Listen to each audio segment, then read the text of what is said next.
Hello everyone, my name is Irish and today I'm going to talk about the requirements for the K1 visa. I am from the Philippines and my husband Kenny is from Texas, USA. We started our K1 visa process in August 2017 and I came here to the United States in April 2018. So yeah, working for the K1 visa requires a lot of effort and patience. Yeah. So I will be enumerating the stuff or the documents that have to be included in your packet. Okay, so I will also be leaving links below to where you can find the forms that are downloadable. Okay, so yeah, let's begin. The very first thing that you need to accomplish for your packet is the G1145 form or the e-notification application / petition acceptance form. This is downloadable and you can find it at uscis.gov website. Okay, basically it's the petitioner's job to fill out this form asking for their name and email address and stuff like that. Okay, then next is the I-129F cover letter. The cover letter is actually like a summary of the primary documents that are included in your packet, but there are other documents that you need to provide or include in your packet that are not listed in your cover letter. So those documents that are not listed in your cover letter are supposed to be in the back of your packet. Okay, and they are the arrangement of the documents is not really critical, it's not really important, but just to make sure that you have the stuff that they need, so that's why you have the cover letter. Then you also have to address the cover letter to the U.S. Department of Homeland Security, which I am going to put in the description box. Next is the actual application for the alien fiancé form, which is called the I-129F form, which is also downloadable file from the uscis.gov website. This is a PDF file, so which means you can fill it out online before you print it out and sign it, or you can just print it right away and fill it out and sign it. So I mean like handwritten. Okay, just to make sure that like everything that's needed in that form is filled out. There's a lot of information that they're asking in that form, so make sure that you put the right answer or right information in that form. I suggest that you do it online so that if you like find something's missing or something's wrong with the information that you put in that form, it's very easy to like delete it or redo it, unlike doing it manually. I mean, it's really troublesome to reprint and reprint this form. So yeah. Next is the explanation of meeting. The explanation of meeting is a supplemental document which explains how you guys met or how you met your fiancé. So it can be through online, or if you met your fiancé in your workplace, so you have to include that in your explanation of meeting letter. It doesn't necessarily have to be long. Short explanation of meeting is fine as long as the thought is there. Actually, ours was 4 short paragraphs. 3 out of those 4 were like 2 to 3 sentences, and then the last one is kind of like maybe 5 to 8 sentences. So it's not that long. Just to make sure that everything is there. So yeah, how you met, and then if you met online, describe how was the first physical meeting went, or like the vacation and stuff like that. Third is when you were last physically together. And fourth, since you are applying for the K1 visa, maybe you want to put there like what type of wedding you guys are planning and where. Yeah, things like that. Next is the letter of intent. So the letter of intent is same, like it's addressed to the US Department of Homeland Security, saying that you have the intention to marry your fiancé within 90 days of her arrival or his arrival into the United States using the K1 visa. Same with your your foreign fiancé, like she or he has the intention to marry you within 90 days of his or her arrival into the United States. So basically it's just the same letter, you just like change the names depending on who is writing it, you know. Then next is the passport photo. So there are rules in having your passport photo. Actually, this is where I had trouble before when I was processing my K1 visa, because during that time my photo was taken and my ears were not, or like not both of my ears were shown. Like just, I think it was just this ear that wasn't shown in the picture. I thought it was fine, but when I was in the US Embassy in Manila, the consul there asked me, "Ma'am, do you have another 2x2 picture?" And I said, "Yeah, I do have." Like I printed like 8 pieces of it, but she was asking for a different one, yeah, because of my ear. So good thing there's a photo booth in the vicinity of the US Embassy, so I was able to have my picture taken and print it right away. And yeah, have to go back to the line though. But yeah, just a tip for you guys. So here's the main rules in having your passport photo taken. So first, you can be smiling slightly or just neutral expression, but no squinting.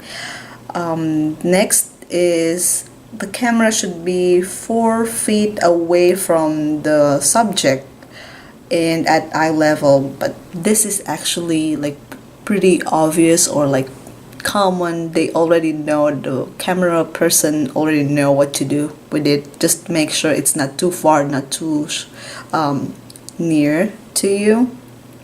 Then the background can be white or off-white, so it doesn't matter, but it shouldn't be like this or pink or black, just white or off-white, and has to be colored. The picture has to be colored.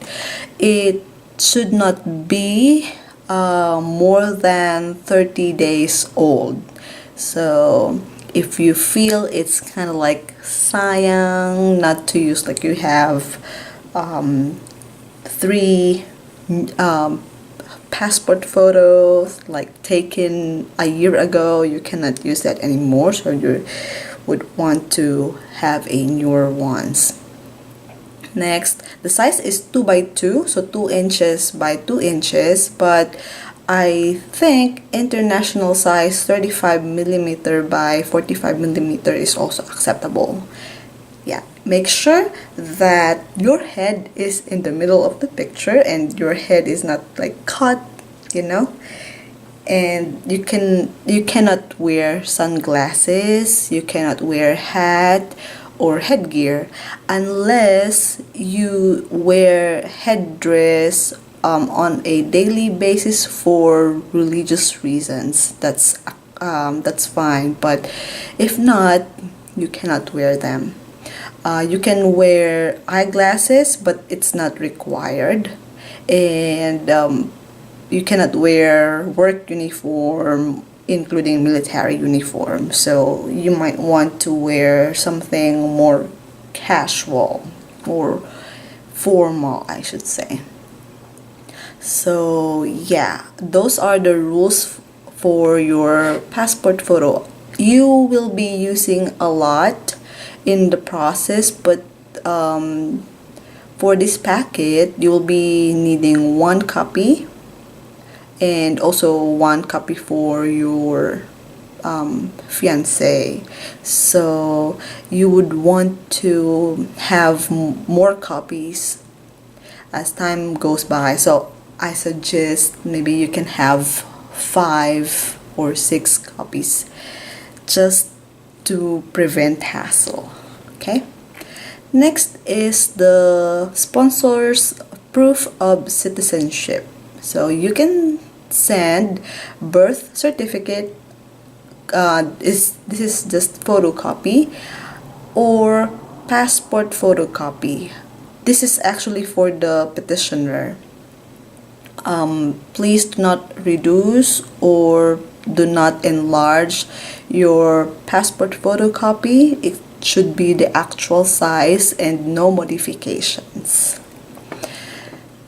Okay, then next is the proof of meeting. So here my husband and I divided the task.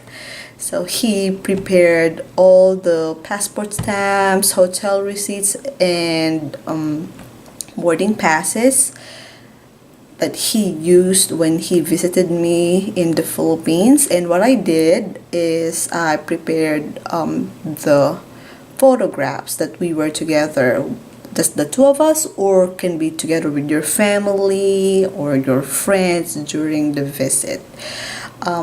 It's nice if you put just 2 pictures in one one page, and in each picture try to put below when, where was the picture taken, and who are in the pictures, like that. So I prepared 20 pictures, that's 10 pages.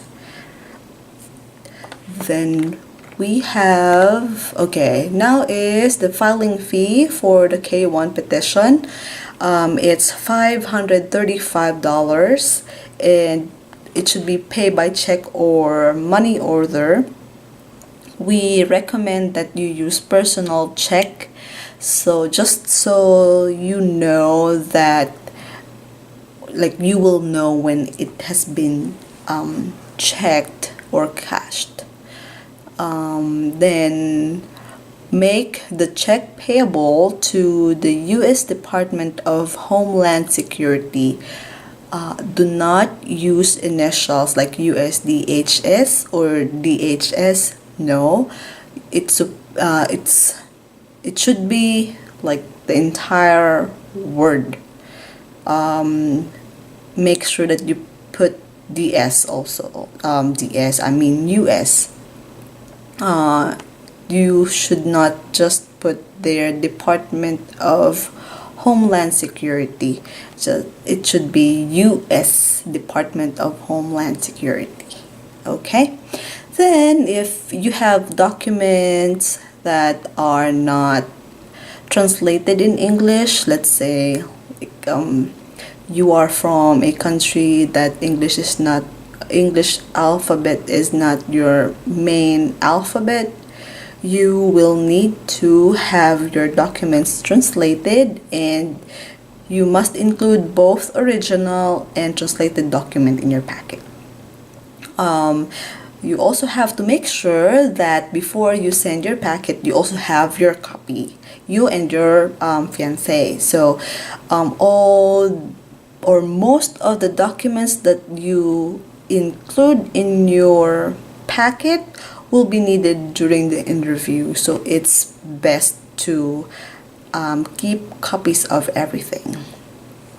Okay, so I think we're good with the requirements. So here is how you are going to send your packet. Send the entire petition package, including all the supporting documents and your check for the filing fee, to the United States Department of Homeland Security, U.S. Citizenship and Immigration Services. I will put the address in the description box, and you have to put your check in the front of your packet so it won't get lost. And make sure that everything is dated, your check and all the documents that requires date, signature, all the documents and check that requires signature, put your signature, don't forget that. Then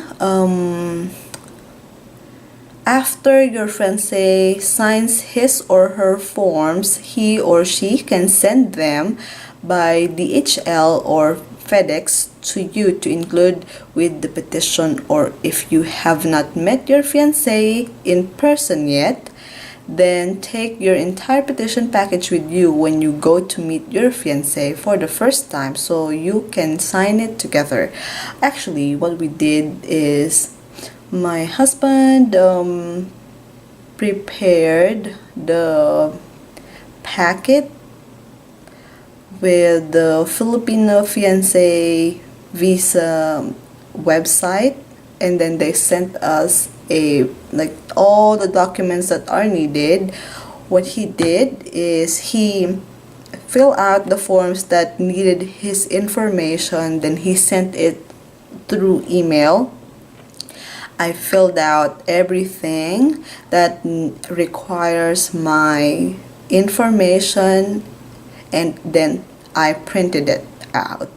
I sent it to him by snail mail.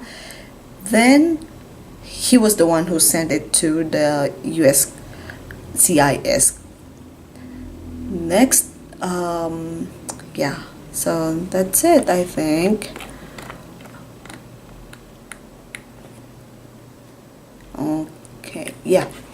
So if either you or your fiancé were married before, include copies of documents like divorces, annulments, and death certificates showing that each prior marriage was legally terminated.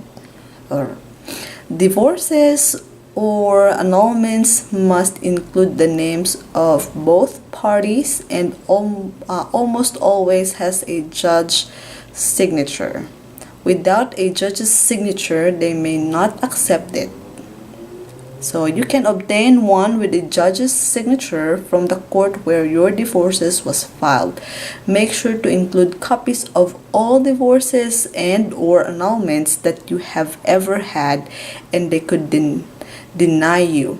Philippine annulments must have been registered with the Philippine Statistics Authority or PSA. So there is where you can get that. Okay, so I think that's all for the requirements for the K1 visa. I hope this video helps you, and good luck for your K1 visa journey. See ya!